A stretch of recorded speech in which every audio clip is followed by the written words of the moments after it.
to all the Gunners fans around the world. Hi to all the football enthusiasts all around the world. You are welcome to another edition of the Arsenal Alchemy. And today we're going to bring you the roundup of the weekend games, the last weekend games. There was some really unpredictable scoreline, if you may put it that way. Um, well, we're gonna start from the top. Well, we're gonna start from like the bottom. It was the last game of the weekend, so we're gonna start from there. It was a clash of two teams that were in need of wins. They were in need of a turnaround in their fortunes. I'm talking about Tottenham Hotspur and Manchester United. Of course, that game ended in a 1-0 win for Tottenham. Um, it's been, I have to talk about Manchester United. They have been really bad this season, to say the least.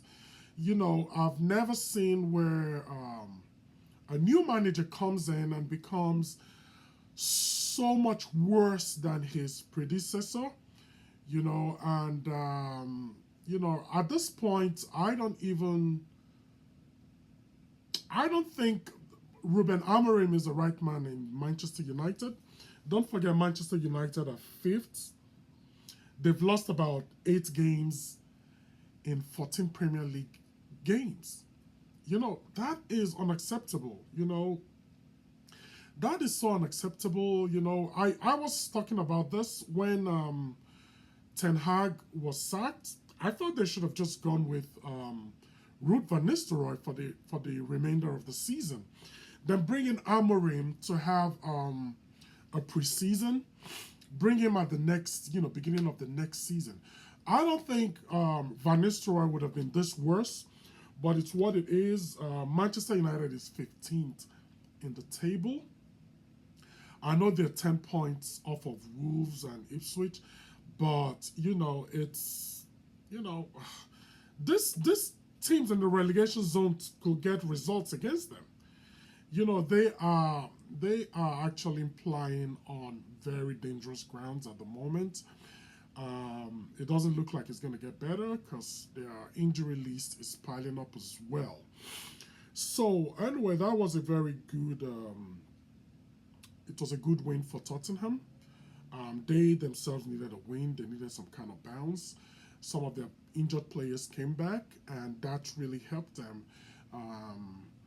to achieve that win. I think the last win at home was in November.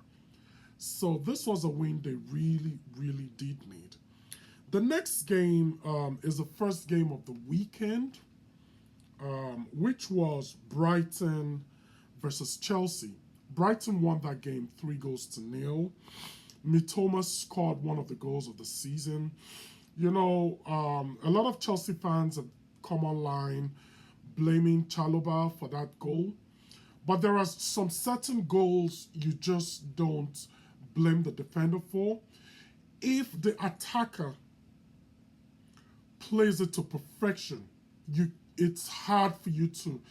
will be unfair for you to blame the defender. The control for that first goal by Mitoma completely destabilized Chalobah, and it will destabilize any defender. You could argue that he should have attacked the ball in the air before it bounced, before it dropped, but the control of Mitoma, my God, that's one of my goals of the season. So Chelsea has been, they've been wobbling. Their reliance on Cole Palmer is being found out. If he doesn't have a good game, the whole team doesn't have a good game. So that is a problem they need to address. I don't think their problem is defending as such, but they're not scoring goals. Nicholas Jackson has been injured. He was much maligned by Chelsea fans, but now he's out, and Nkunku has replaced him, and they have seen that, maybe Jackson was the right man to stay there. So it was a disappointing away loss to Chelsea. I think it's their worst loss under Enzo Maresca and in the Premier League this season.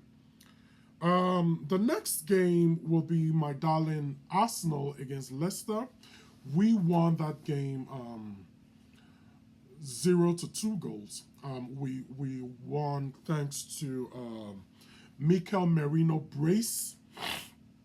He scored the first one at the 81st minute. The second one was at the 87th minute. I think a 6-0, a 6 minutes scoring cameo from him. So is this like knowing our attacking issues, knowing the injuries we have in the attacking department? Do you think this is a short-term fix for our striker position, or do we still look for a free agent in the market? Tell me what you think in the comment section. But yes, it was a good goal. We kind of were bailed out of jail. In the game, we were woeful, especially in the first half. We were predictable. The front line of Raheem Sterling, Trossard, and Nwaneri. Nwaneri did good, but Raheem Sterling and Trossard were atrocious in that first half.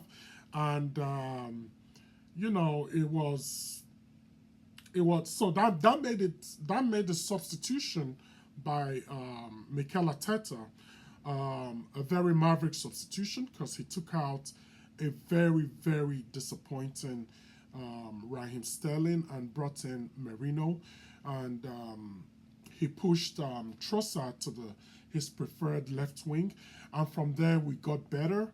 Odegaard got better. We had better movement in the box, and which resulted in 2 goals. And Ethan Nwaneri was the man of the match by miles. He was arguably our best player. He was the best player on the pitch. He was the only one, excuse me, he was the only one making things happen. This is a 17-year-old. I think the squad should be ashamed of themselves. This is a 17-year-old being the main man in the team, making things happen. He hit the woodwork twice. He was the genuine threat in that Arsenal team. Our next game, I hope we improve in our performance against West Ham, and get a result. Get a result like we did now, but a better performance. The next game is West Ham against Brentford. This is another London derby, and it's not quite the manager bounce that West Ham wanted. For Brentford to come, mind you, Brentford they have been woeful at home. They have been terrible away from home, sorry. Brentford has been terrible away from home. For them to go to the London Stadium and get a win without conceding, it's very disappointing from West Ham, and very, very good for Brentford. It's not quite, like I said, it's not quite the manager bounce that West Ham was expecting. They sacked Lopetegui and they brought in Graham Potter, and he won a couple of games. He got a result in a couple of games, but since then it's been losses, disappointing results. So yeah, great win for Brentford. The next game is Southampton versus Bournemouth. Southampton lost by 1-3. Bournemouth, of course, were the favorites in this fixture. Southampton, I think we can agree that they are going back to the Championship. They have been by far the worst team in the Premier League this season. There is no magic. The only thing they're fighting for is not to break the unwanted record set by Derby County, when they only recorded 11 points in a whole season. I think they're on 9 points now. So that's the only thing Southampton is playing for at this moment. There is no magic to make them retain their Premier League status. I don't think so. They have been woeful. They're shipping goals left, right, and center. I feel bad for them because our former keeper, Ramsdale, is their keeper, and I think personally he should have just stayed in Arsenal. Stay there. Stay as a number 2. And yes, so this is really bad from Southampton. I wonder if they prepared, and they bought a lot of players, by the way. It's not like they came unprepared. They bought a lot of players. The next game is Aston Villa versus Ipswich Town, which ended on a 1-1 draw. It was a fantastic result for Ipswich Town. In all the predictions I saw, nobody even gave them a sniff. Nobody even gave them a chance for a draw. Ipswich Town got that draw. In fact, they were down to 10 men. 10 men, and they got the lead and forced Aston Villa to a draw. So this is a fantastic performance from Ipswich Town, and it was a great game for Marcus Rashford. Don't forget, he crashed the free kick to the crossbar before Ole Watkins finished it off and scored. And that was 1-1. And Ipswich remained resolute. And it was a very good result for them. I still think they're going to go down. I don't think they have enough to stay up because the teams around them are improving so much. The next game is Manchester City versus Newcastle. Fantastic game. That was one of the results we didn't expect. Excuse me. That was one of the results we didn't expect. Of course, Mamouche, the new signing of Manchester City, got a first half hat trick. I always knew he was a good player from his movement in the other games. You know, I saw the way he moved, and I was like, oh, that's a good player. That's a good player in the making. He scored the first half hat trick before McAtee scored the fourth goal in the second half. But I was surprised at how bad Newcastle were. You know, this was a team that's been flying. Of course, they knocked us out in the Carabao Cup, home and away, 2-0, 2-0. So I was like thinking this was going to be a cracking match, but it wasn't. It was a one-sided match. It was, you know, Manchester City could have even scored more. So is this a turnaround for Manchester City's season? Do you think Manchester City can go ahead and, you know, go on a run with this result? We shall see in the near future. The next game is Fulham versus Nottingham Forest. This is another result a lot of people didn't see, but that I saw this. I didn't think people were saying, oh, the worst results Nottingham Forest were going to get from this is a draw. It's either a draw or a win from Nottingham Forest, but I didn't see it like that. Fulham is a very, very compact team. They have very good players. They are not an easy team to play off the park. They have very technical players, you know. People don't like this guy on the right side, Traore for Fulham. He's a player I like so well.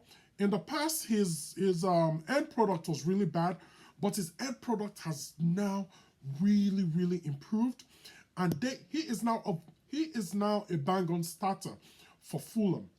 I like Aman Traore. I like him. I wouldn't mind if he came to Arsenal. I'm telling you, I wouldn't mind if he came to Arsenal. He is something else. You saw that assist he gave to Emil Smith-Rowe. That was a winger's assist. That was a fantastic game. Of course, my fellow Nigerian, Calvin Bassey, scored the winning goal, which sank Nottingham Forest. So I'm glad about that. And, you know, Fulham has an affiliation with Arsenal. We've sold a lot of players to them. So, yes, so definitely, though they were former players, I always want them to succeed. So that was a lovely, lovely result for Fulham. Great, great result for Fulham. And in terms of the table, it means Arsenal are 6 points off of Nottingham Forest. The next game is Crystal Palace versus Everton. Now, for Everton, this is what I call a manager bounce.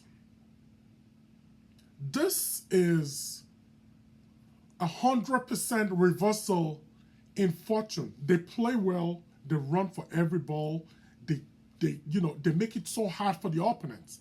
Now, even their striker, whom I didn't really rate, Beto, has started improving. He's scoring back-to-back games. He has started improving. That is what a coach does. A coach is supposed to improve players. Manchester United hear that. A coach is supposed to improve players. A coach is supposed, we can see the impact of David Moyes in this team. Crystal Palace is no push in the park. When you go to Crystal Palace, it's a hard game. They went there, it was a fantastic away performance. They went there, got the 3 points, and they bounced. Fantastic, fantastic, fantastic from Everton. And I think they might even push for the top half of the table if they keep going like this. Now, the last game we're going to talk about is the Liverpool versus Wolves game. It wasn't a stroll in the park for Liverpool by all means. They were much better in the first half. They did well. Luis Diaz caused all sorts of problems for Wolves. Of course, he got the first goal and he got the penalty, which Mo Salah duly converted. But some of the officiating were a bit dodgy. Liverpool was lucky in this particular officiating. I'm talking about the second yellow card that was meant to have been issued to Konate. That was a blatant yellow card, but the referee didn't deem it right, or he didn't feel it was enough for him to get a second yellow card. I think Liverpool, got away with one. Also, the penalty that was later rescinded from Jota, that was a dive. That was a clear dive. That was a yellow card, but he didn't make it. But, at the end of the day, Liverpool hung on to claim the 3 points, which is the most important thing. And they duly did that, and they did that well. And so that is a roundup for this last weekend. It was a good weekend of football, in my opinion. What do you guys think? Do you think Manchester United should still keep Amorim? Do you think Manchester City have had a turnaround, beating Newcastle in their season? Do you think Liverpool is getting perhaps a bit leggy and fatigue is setting in their season? Do let me know in the comment section, and do please subscribe, view, and interact with us in the comment section, and we will to give you better content. And that will be all for now. Until next time, it's goodbye.